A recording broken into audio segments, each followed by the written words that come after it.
Hey, everybody. Happy Monday. I just wanted to take this call tonight to address a few of the responses that we had got a few weeks ago. Remember, on the last call that I did, I told you guys that I had asked all the leaders on the team to go and ask their team two very important questions. And the first one was, if it weren't for blank, I would have ranked up already. And then the other one was, if I were better at blank, I would be at the next rank. Okay. And so the answers to these questions just help us as leaders tailor the training or the calls to what is needed specifically to help us move forward. So the answers were very interesting to me, not shocking, but interesting. And I feel like, well, not I feel like, I know that. I sat down and tallied all the answers up. Like literally, I wrote down every single answer. And like if that answer came up more than once, I was just putting tally marks. And duplication was by far the most frequent answer. Okay. So like we've done several calls on that topic in the last month or two. And so check those out if you have not seen those, because duplication is an important skill that you have to learn and master in order to scale your business, to grow it, to exponentially multiply your business. You've got to learn that skill. Okay. So, but a lot of the other answers overlapped as well. And so that's what I want to talk to you about tonight. And I'm just going to share my heart. This is not going to be anything formal or anything like that. I just want to share my heart, and I want to address these things because I've struggled with all of them at some point in my business, sometimes multiple points in my business. Sometimes I still struggle with them now. So I get it. And I understand what it's like, and I know how you feel. And I've been successful anyway. And I fully believe that you can too. I think that these things do not have to stop you from being extremely successful if you are willing to do what it takes to overcome these things. Okay. And there's going to be three main books that I'm going to be referencing tonight, probably several times. The first one is called The Slight Edge. I'm slightly obsessed with The Slight Edge. I love this book. I love it as much as I love Atomic Habits. The second book I will be referencing is Atomic Habits, which we all just finished as a team. Hopefully you read it. And then another book I will be referencing is called Indistractable. So really there's probably multiple books written about every single topic that I'm going to cover tonight. And so I just want you guys to just pay attention to the things that really stand out to you, and just know that that's an area of focus for you, and that there is hope and there is help, and you can overcome these things. Okay. So the first one, and this was apart from the answer of duplication, this answer came up the most frequently. Okay. And that is not being consistent.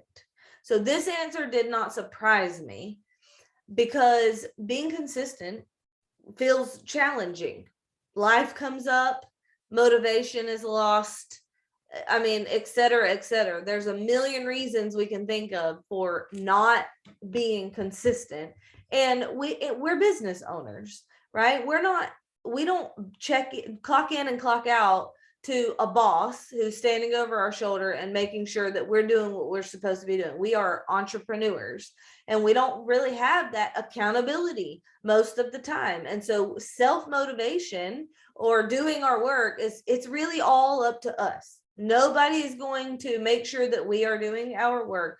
It is completely up to us. Okay. So consistency can feel like a challenge, but it's probably the number one thing that's going to make you or break you in this business is your willingness and ability to be consistent. You can work your business part-time, but you cannot work it sometimes.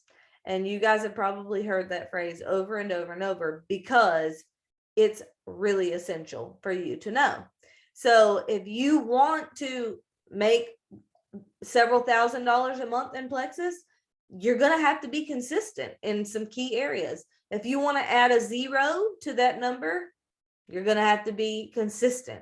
Consistency is way better than intensity in the long run. And consistency with intensity can create some speed. But if you don't, let's just say you don't have any periods of intensity, which you will, but let's just say you didn't. Let's just say that you were consistent with the minimums. It might take you a little longer to get to your goals, but the statistics show, guys, these are facts, that people who are consistently doing IPA every single day will, on average, this is industry average, network marketing as a whole, not just Plexus specific, within 10 years, you will be at the top of your pay plan if you are consistent. Okay. So if you understand that, you should feel motivated to be consistent with at least the bare minimums. The reason why the consistency will yield you massive results like that in such a short amount of time, and when I feel like 10 years is a short amount of time to be at the top of a pay plan, we're talking about making what a brain surgeon makes. Okay. So 10 years, guys, people go to school that long before they even start practicing in the medical field. Okay. And not only that, they usually accrue hundreds of thousands of dollars in debt that they have to pay off. So just maybe if you're including the time that it takes to pay off debt, then maybe add another 10 years to that before they even turn a profit. All right. We're talking about people who work 30 or 40 years and pour their blood, sweat, and tears into a career and don't make what people make at the top of this pay plan. Okay. So consistency in the very small things yielding results like that in such a short amount of time. The reason why that's possible is because of the compound effect. You guys are familiar with this concept, right? Like if you're investing your money, if you're investing $1 every single day, then what you get in 30 years is not that $1 that accumulated every single day for 30 years. You get that plus the interest. And at some point, the interest starts earning interest on the interest, and you end up with exponentially more than what you had put in. Okay. So when you are building a business in the beginning, it's going to feel like you are working harder than what you're getting paid for. But if you continue, if you persist, eventually it's going to feel like you're getting paid way more than what the amount of work you are doing warrants. Okay. So just know it's a little different than being an employee, because if you are an employee, you're trading your hours for dollars. Like you do the work or you put this time in, you get this exact amount. When you're building a business, it's completely different. So you need to have that expectation, but you also need to value consistency. You won't be crazy successful without it. Okay. So the thing about consistency and the most important things is that the tiny little small disciplines that you need to do day in and day out that are going to make you the most successful are so simple that they're just as easy not to do as they are to do. It's so easy to overlook them because they just seem insignificant. Successful people actually do these simple things, though. Unsuccessful people are aware of these simple things and they know they should be doing these simple things, or they'll show up to a training call that tells them they should be doing these simple things, but they'll just look at them or they will think about them but they don't actually take the action. So repeat it. We already said that. All right. We often underestimate the power of doing these small things consistently, just like we read in Atomic Habits. Remember how he said that a good habit, you don't see the fruit of it for a long time. And it's the same thing with a bad habit. You're just not going to see the consequences for a long time. You eat one Oreo, is that going to derail you? Are you going to like show up the next day way overweight? No, it's going to be a while before these poor decisions accumulate to where you see the consequences of them, or if it's a bad habit, or the fruit of them and the reward of them if it's a good habit. And so it's so easy to dismiss these small, simple daily disciplines because you don't see the fruit of it or the consequences of missing it right away.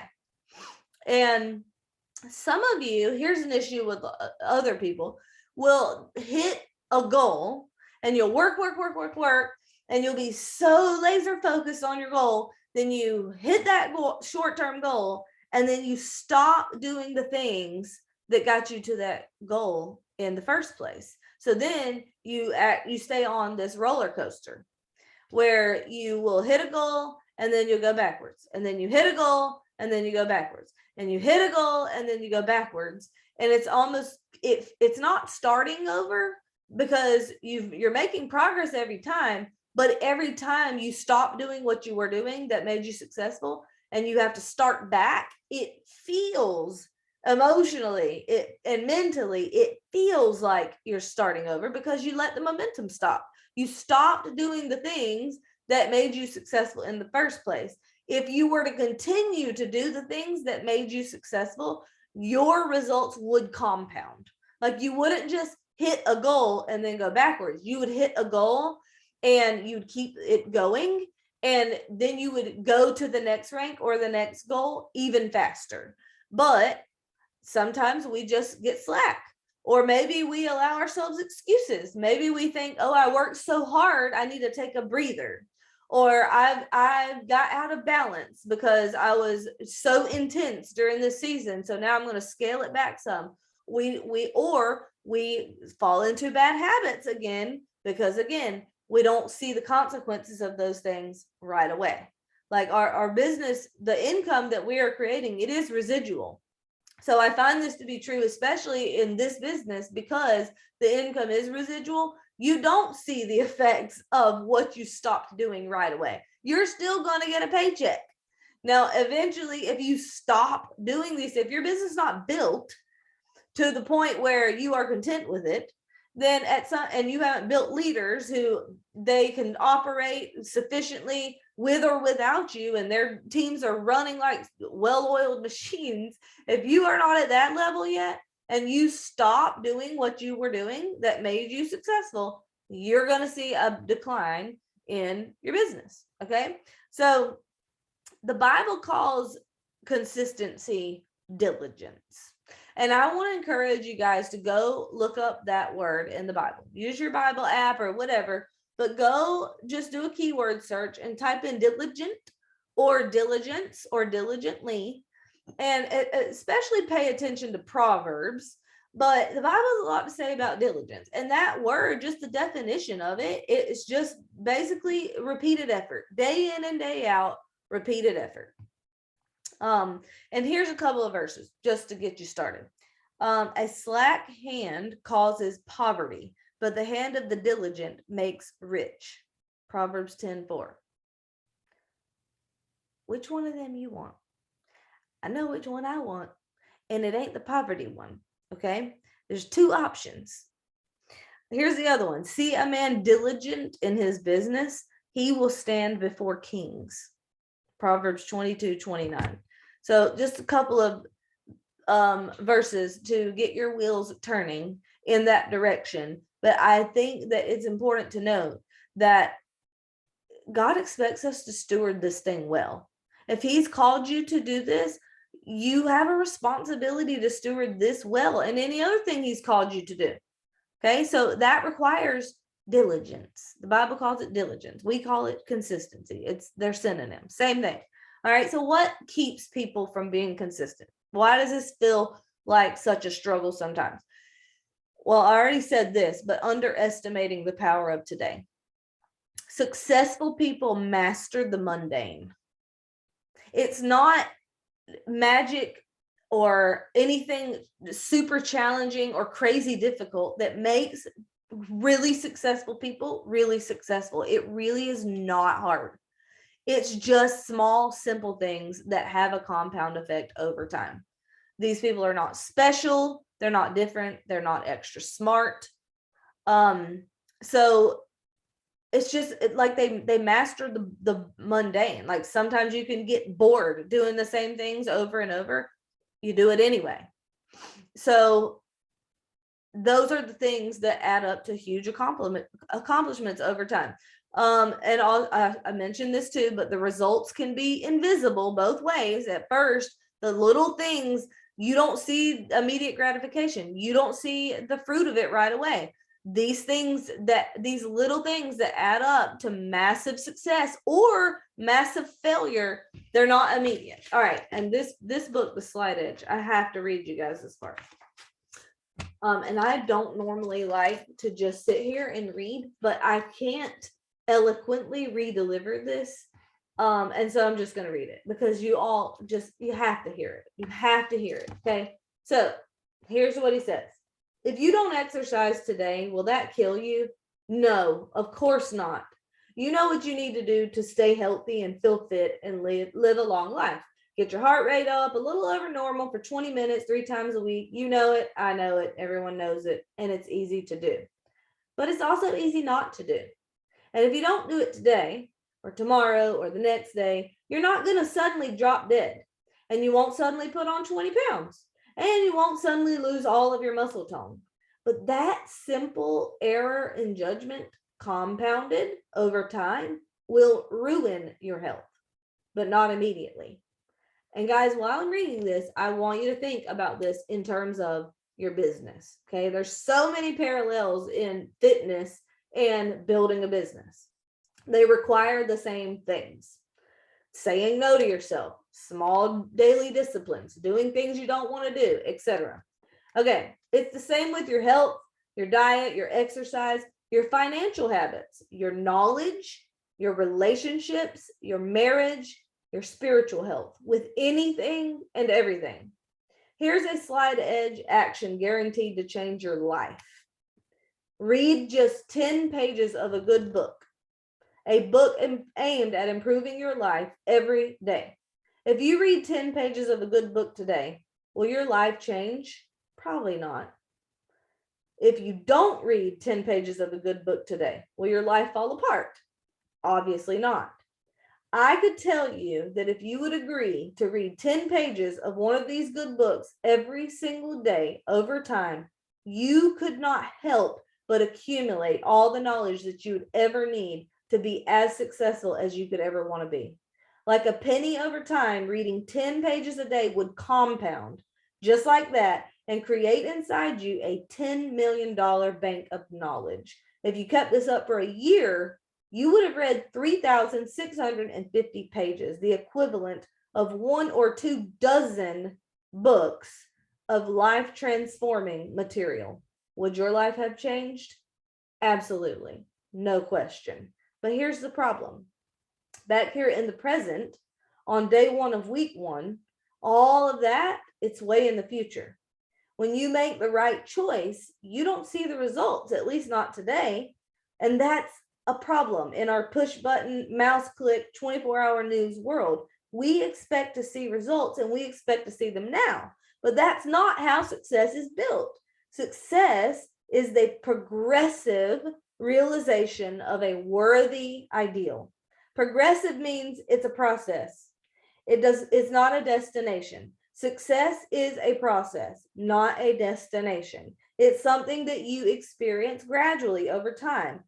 Failure is just as gradual. In fact, the difference between success and failure is so subtle that you cannot even see it or recognize it during the process. And here's how real success is built. By the time you get the feedback, the real work's already done. When you get to the point where everyone else can see your results and tell you what good choices you've made, or notice your good fortune, or slap you on the back and tell you how lucky you are, the critical slight edge choices that you made, they're ancient history. And chances are, at the time you actually made those choices, nobody noticed but you. And even you wouldn't have noticed unless you understood the power of the slight edge. Guys, I cannot even explain to you. Like, that whole passage gives me chills. I feel like that is kind of the story of my life. And I feel so strongly about it because it took me 5 years of consistency to build my business to diamond. Okay. And so many times during that 5-year period, I wondered if I was even being effective. I wondered, what am I doing wrong? Why is it that I feel like I'm working so hard, but I'm not reaching my goals? I went to Hawaii 3 times by myself. That third time, I was determined I was not going alone again. The next year, I brought Christina with me. And so I had one jewel on my team. But those first 3 years, I was looking around at my sidelines or just people in the company, and they just seemed to have tons of jewels on their team, all the pictures with all their jewels. And that was my vision. Like, I didn't just want to be a 6-figure earner. I wanted to create a team of 6-figure earners. And I felt like I was doing everything that I was supposed to be doing. And I struggled so much with fear or doubt or whatever. It felt very hard. Okay, so the 4th year, I took 1 jewel from my team. The next year after that, 10 jewels. And then everybody was like, what are you doing? Everybody, and I was just like, nothing different. Same thing I've always been doing. I don't know. Let me think about what I've been doing, because I don't really know. It just, all of it kind of transpired back to back to back. And then imagine my shock when I got a call from Alec Clark on my caller ID. And I was in the drive-thru at Chick-fil-A, and he wants me to be on the advisory board. So that is why this phrase right here, where he says, when you get to the point where everyone else can see your results, those things that you've already been doing, the good choices you were making, they're ancient history. And chances are, at the time you actually made those choices, nobody noticed but you. That's exactly what has happened in my business over and over and over. And not just in my business, but in my life, guys. In my life. At this point, I can see it playing out in my children. My children are growing up. When they were all young, I thought I was ruining them. I wondered if I was doing it all wrong. There were so many days, it felt so hard that I would think, this cannot be right. Like, this cannot be normal. This cannot be right. Surely I'm going to be the downfall of all of these children. And guys, I'm telling you, I just kept putting one foot in front of the other as much as I possibly could, according to what I believe that the Lord would have me to do. And I see the fruit of it. Okay. And I'm not saying it's perfect, but I'm saying I see fruit, and it felt hard. It felt hard in the process. And guys, it still feels hard in the process. I just started over. I still got 20 years to go.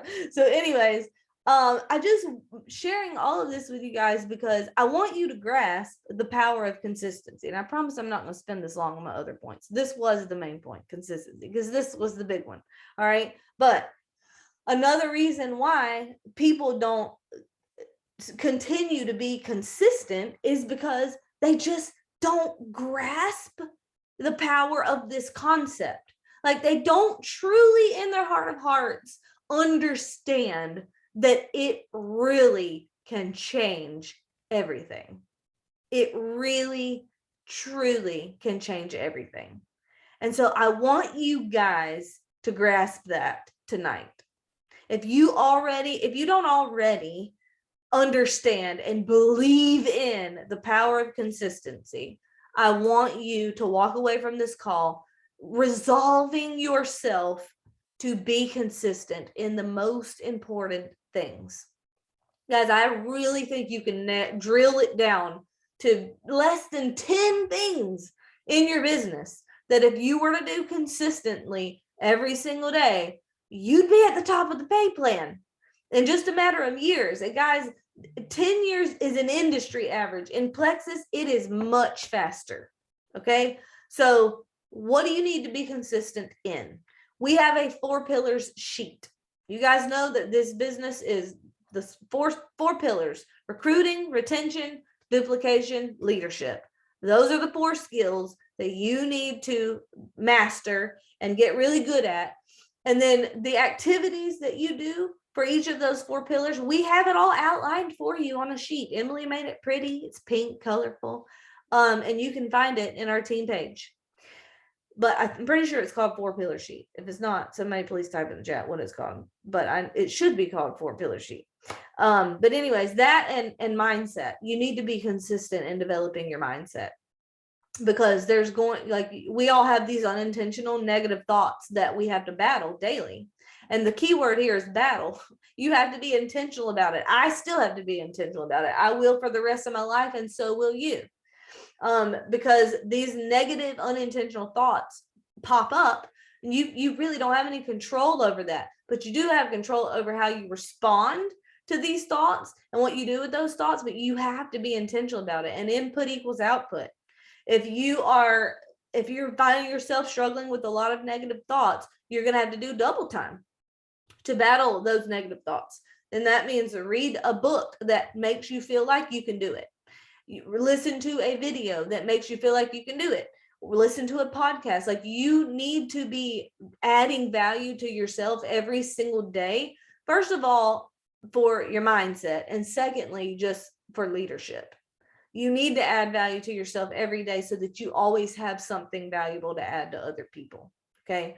So those are the things you need to be consistent in. And I don't have time to break all of that down line by line, but you guys can find that sheet and you can work that sheet every single day, and you can feel great about it and know that it's going to yield you massive results over time. And also, I'm not saying that if you're consistently doing things wrong, like if what you're doing is not effective and you continue to do that, that's not going to get you to the top of the pay plan. But if you're doing exactly what I just said and also learning something every day, you're going to take time to evaluate. If you've been doing something for a period of time and it's not bringing you result, like you don't see any results or any progress, then obviously learn some skills, like tweak some things or whatever. But you should be doing these things consistently. Okay. Learning and also doing the work. Okay. So that was the first one, consistency. The second one is lack of self-discipline. This came up quite a few times. People felt like if they were more self-disciplined, then they would be more successful in their business. They'd be at the next rank, whatever. All right. So here's my thoughts on that, guys. When the discomfort of being where you are at becomes greater than the discomfort of taking the uncomfortable action that's going to be required to get you results, then you're going to get into action. Nobody can make you be disciplined. You just have to want to do that. Okay. You do have to be self-motivated, and you got to be a little uncomfortable in your life. You got to be more uncomfortable in whatever state you currently are in than taking the uncomfortable action, because the action in this business, it is simple, and it sometimes it is easy. Okay. But sometimes it don't feel easy because sometimes it feels uncomfortable. So here's another thing I have to say about that. Get to the root of your bad habits. If you are lacking self-discipline, which guys, we all do. Okay. I don't think anybody would say, oh, I am perfectly disciplined in every area of my life. Maybe James Clear, who wrote Atomic Habits, maybe he is at that level. I'd like to ask him. James Clear, have you mastered like all of your bad habits? But here's my question for you. We just finished reading Atomic Habits. How has your life changed since we read that book? And if you've read it before, hopefully you read it again when we just read it as a team. But how has your life changed?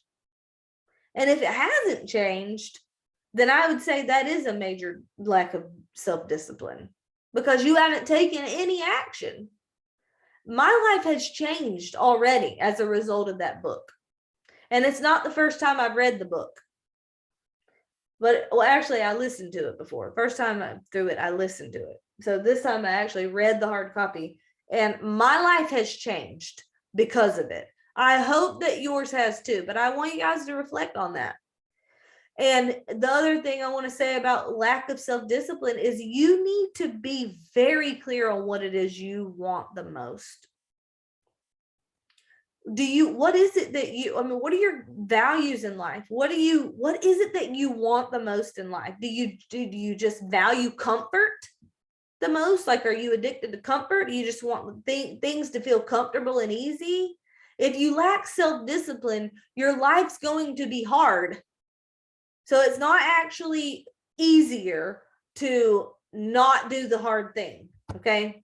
You just might feel like it is in the moment, but you're really making things much harder for yourself. But you need to be very clear on what it is you want the most. You can't say yes to everything. You can't say yes to being comfortable and being crazy successful. So you have to decide. All right, here's the third thing that came up when people were asked, what's keeping you from getting to the next rank? Lack of focus.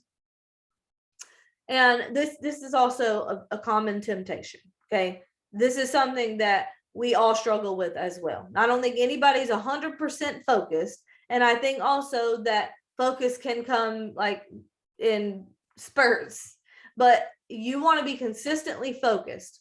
Here's my thoughts on being focused. I had to read a book about it. I took a class about it. Like, I'm telling you, I struggle with all of these things, but I take action on it. See, that is the thing, is I don't just struggle with it and keep struggling with it. I'll struggle with it and I'll say, oh, I'm struggling with it. And you know what? I don't want to struggle with it anymore. And so I'm going to do something about it, which is exactly what you need to do. Okay. 90% of distractions are internally triggered, and they are allowed by us. We allow distractions. 10% of distractions is like your kid calling you, or your phone ringing, or the doorbell ringing, or whatever. That's only 10%. Your friend needing something. 90% distractions come from within us. They're our own thoughts or things that we allow ourselves to do, scroll, check that message, whatever, things that are not that important, and we allow them. We allow them because several reasons. First of all, it could be that we are avoiding something. Internal triggers are uncomfortable emotional states that we seek to escape from. Solution is often found in like a device or social media scrolling, or whatever the distraction you're allowing is, or whatever distraction you're blaming is. So you can find a solution in whatever that distraction is. Time management, if you're lacking focus, that you probably think, oh, I need to get better at managing my time. But really, you need to get better at managing your attention span, okay? Time management requires pain management. You are going to find an escape if you don't know how to manage your uncomfortable feelings. And that could be a whole range of things. It could be boredom. Like, you could just feel bored doing something over and over and over. Just like I said earlier, successful people master the mundane. It's not anything spectacular or magical that crazy successful people do that make them crazy successful. It's mastering the mundane. It really is that simple, guys.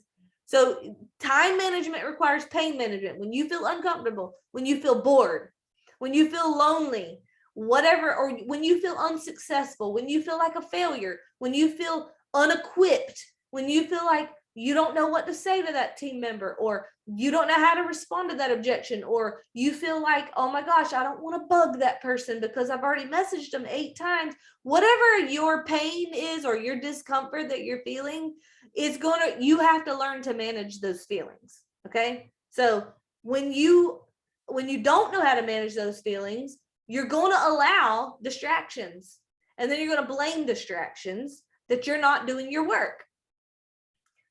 The second reason why we allow distractions is because we're not clear on our priorities. Sometimes we want to do Plexus things all day, but we're not actually making progress. The opposite of distraction is actually not focus. The opposite of distraction is traction. Think about the word distraction. The opposite is traction. Take away the first part of that word and you get traction. So distraction, by definition, just means something that's moving you away from what it is you want. Traction is moving you towards what you want. So what is going to move you toward your goal? Just because it feels worky does not mean it's traction. Okay, so you need to be very clear on what your priorities are. I've already told you what you need to be consistent in. Go get the sheet and do the sheet and quit allowing the distractions and be focused. Like it literally is a choice. All right, here's another thing. Instead of measuring your productivity by a to-do list or a checklist or how many ever things you get done, measure your productivity by this. Did I do what I said I was going to do for as long as I said I was going to do it without distraction? That's productivity. So you need to decide what it is you want. Get crystal clear on the activities that it's going to take to get you there. And then you're going to have to let go of the other things and the guilt along with it. There's a million things that I could be doing in my business on any given day. I absolutely cannot do all the things I want to do in my business. And a lot of them at this point, guys, I have a lot of options in terms of income producing activities. There's a lot of things that I could be doing, that I could be giving my brain space to, or my energy, or my time. There's a lot of choices at this point. And you have choices too. So you have to decide, what are the priorities? What activities are actually going to bring you traction? Do those things, let go of the other things, and let go of the guilt. All right, the fourth one is lack of self-confidence, negative thoughts about self. This one came up a lot too. So this is just, it's mindset. And again, this is a battle that you're going to have to be willing to fight daily. Okay, this is never going to go away. I don't care how successful you become, you will always have to engage in a battle against your negative thoughts. Most successful people are very high in self-awareness. If you want to grow in self-confidence, I highly recommend that you start by growing in self-awareness. And that means just like taking personality tests and things like that, like lots of different types. And I don't mean like be obsessed with yourself, because we don't want to like idolize ourselves. But guys, I do think that it's so important for us to understand how God wired us and what makes us unique and different and special, and like what gifts and talents and strengths we have. If you want to grow in confidence, I highly recommend you start there. I was not confident when I started this business either. I had massive amounts of mindset issues to overcome. Lots of self-doubt, lots of fear. And I mean, I do feel a level of confidence now, but there's still a lot of areas where I don't feel confident. But again, I'm taking action on those things, because a year from now, I'm not going to be telling that same story. The areas where I don't feel confident right now, a year from now, I feel confident that a year from now, I'm going to feel confident in these areas, because I know I'm going to take the required action. Okay. So, do you know what you're good at? Do you know like what time of the day you work best. And there's different things that require different functions in your brain. Like, do you know what time of day you're most creative? Do you know what time of day you can be most analytical? Or what time of day you tend to be more emotional? Like, do you know these things about yourself? Do you know how much sleep your body needs to function at its best? Because it's different for everybody. Some people don't need like 6 hours. Some people need 9. So do you know these things about yourself? Do you know in what social situations you're going to thrive and which ones you're going to feel very uncomfortable?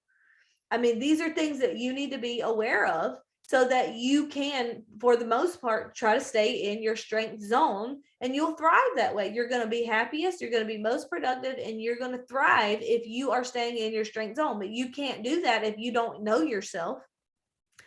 Okay, so as far as lacking self-confidence and battling negative thoughts about yourself, I really think that you should get a piece of paper. On one side, write down the negative thoughts. On the other side, write the truth. So the truth is, what does God say about you?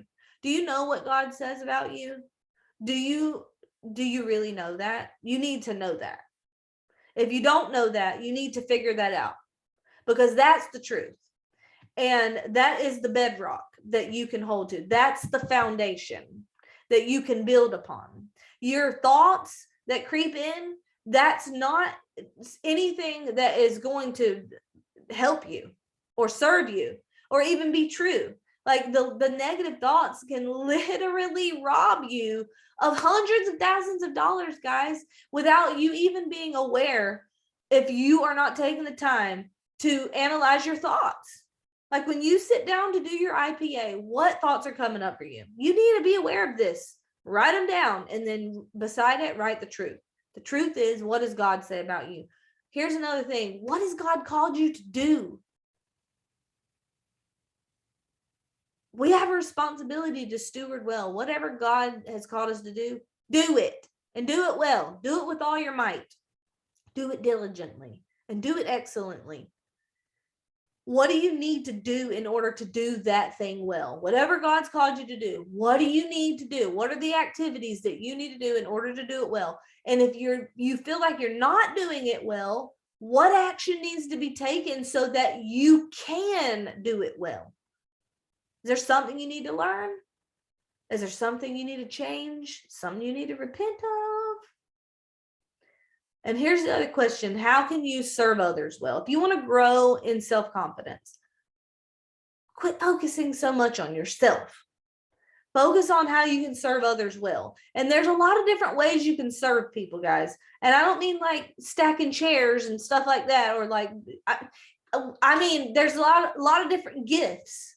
When I say stacking chairs, I'm thinking of the Tim Hawkins joke. But anyways, like I'm thinking about a church. Like there's a lot of different ways in a church you can serve people. Like for my husband, he is definitely in the background. He's running the audiovisual equipment, and he's also very much boots on the ground. He will clean the kitchen after we've had a fellowship meal. He will stack all the chairs or the tables, like whatever. He's very much boots on the ground. He's visible. He's hands-on. And that's not how I serve. The way I would serve would be completely different. It would probably be mentoring somebody, or leading, or teaching. Like these are my gifts. It has nothing to do with the actual boots on the ground, but both are valuable and needed. Okay. So if you're sitting there so focused on what value do I add? What value do I add? Just think about, in what way can you make someone's life better? In what way can you serve somebody? In like, what is your highest point of contribution? You need to know that. Okay. So the most successful people in the world are also highly self-aware. So you need to know these things if you want to grow in confidence. Okay. That's a process, just so you know. That's the confidence comes with competence. This thing is not going to develop overnight. It's a process. So just engage in the process. And here's the last thing. Gosh, this is so long. Sorry, y'all. Fear. Okay, so fear, this takes on many forms, but here's the two main ones that I see the most. First one is fear of failure, which is perfectionism.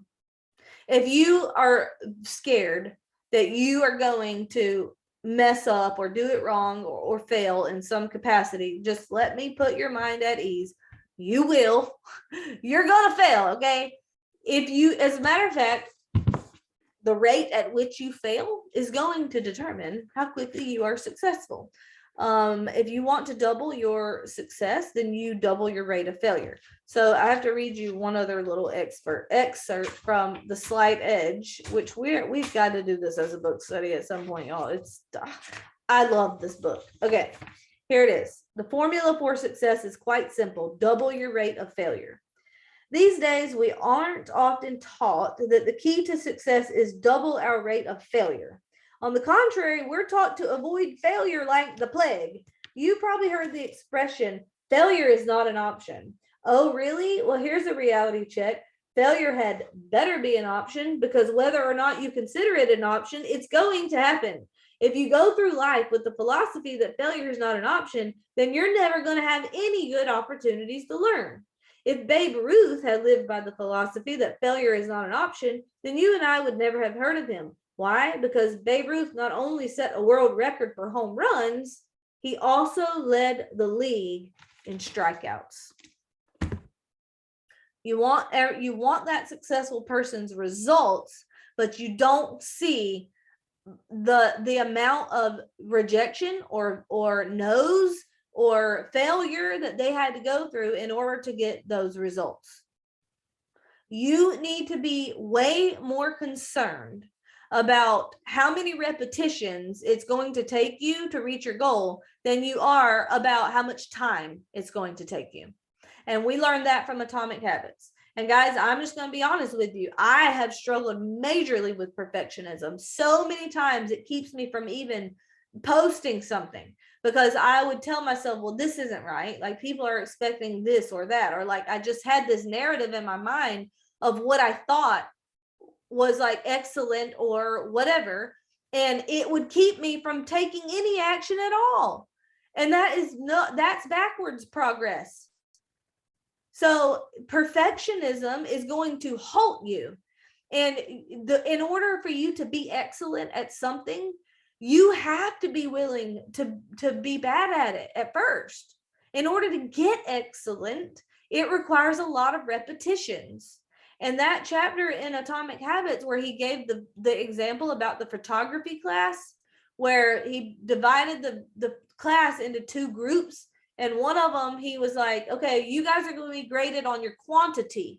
And the other group, he said, you're going to be graded on your quality. You only have to turn in one picture, but you're going to be graded on quality. So the people in the quantity group, they were taking massive amounts of pictures. The people in the quality group only took a few.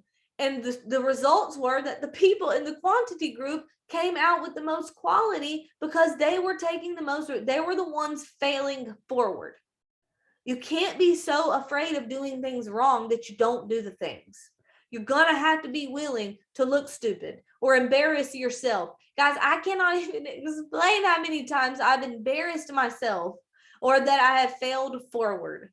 Okay, what you're seeing right now is somebody who has made way more mistakes than you at this point. I can almost guarantee you that. I have faced rejection more than you have. I have done terrible coaching calls before that were not effective and felt like a waste of time. I've done this a lot of times, over and over and over. Let me tell you this. Rita Davenport says that the only difference between you and a diamond is that a diamond has heard no more times than you. Okay, so you need to be very concerned about how many repetitions it's going to take you to get to your goal, and not how much time it's going to take. All right, if you're feeling like you don't know what to say in your messages, if you're sitting there overthinking, you don't know what to say to that person about the business. I don't know how to have business conversations. I don't know how to bring up the opportunity or talk to this person about the business side. I don't know how to post properly on social media or effectively on social media. Overthinking is perfectionism. A year from now, you still won't know what to say or how to post if you don't start doing it and learning it as you go. We have training videos for you on every single topic that you can possibly imagine. Pick one and do it and fail at it. and figure out what you don't like about it and tweak it. Okay. Do that for a year and see how far along you are. All right. The other major thing with fear, besides fear of failure, is fear of what people think.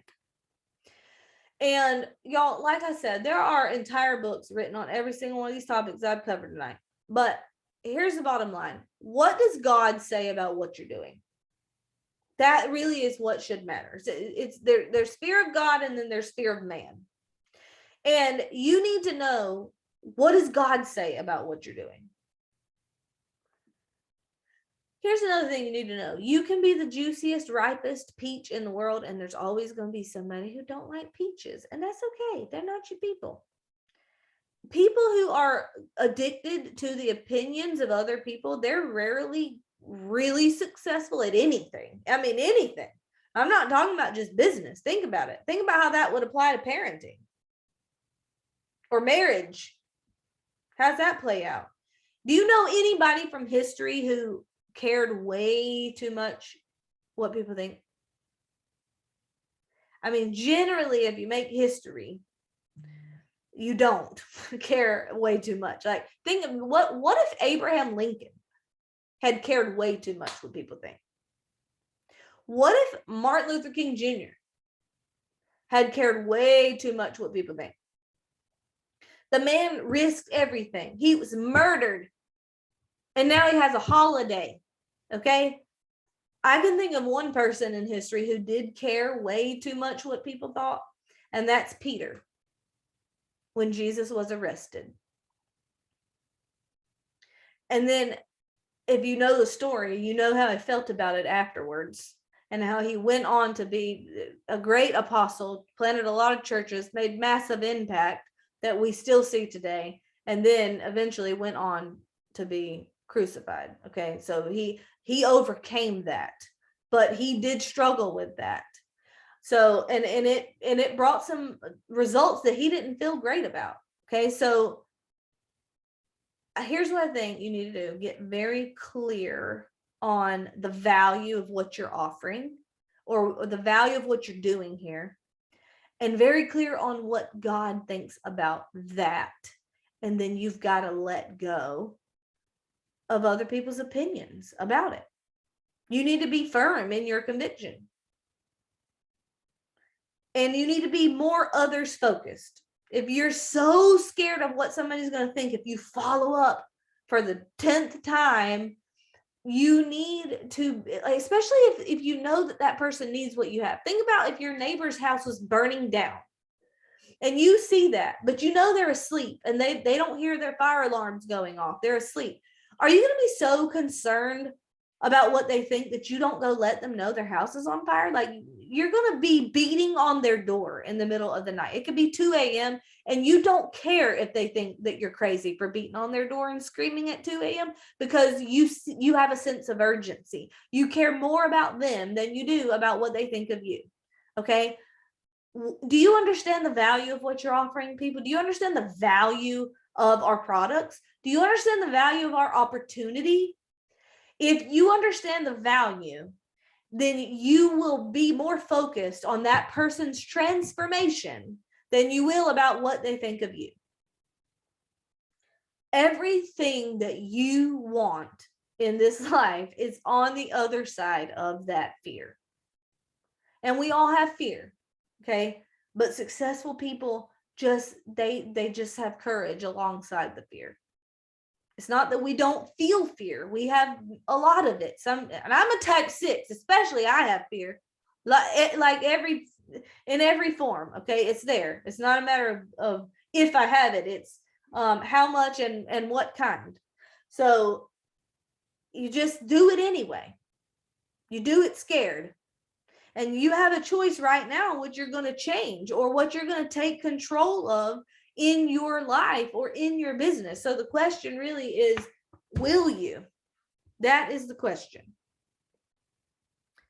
All right. So hopefully this helped some of you guys tonight. Sorry that was so long.